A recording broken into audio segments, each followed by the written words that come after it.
Police असल्याचे भासवून ज्येष्ठ शेतकऱ्याची 3 तोळे वजनाची सोन्याची चेन, अंदाजे किंमत 4.5 लाख रुपये फसवणूक करून लंपास करणाऱ्या 4 आरोपींना करमाळा पोलिसांनी अटक करून मुद्देमाल हस्तगत केला आहे.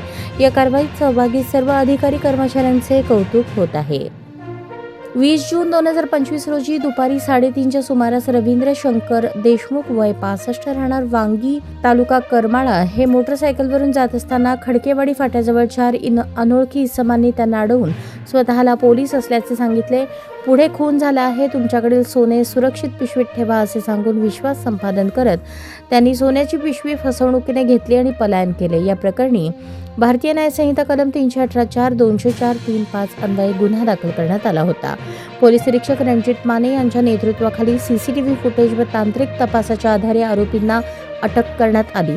आरोपींनी गुन्ह्याची कबुली दिली असून आरोपी झहीर अब्बास अली याच्याकडून अंदाजे 3 तोळे वजनाची सोन्याची चेन हस्तगत करण्यात आली.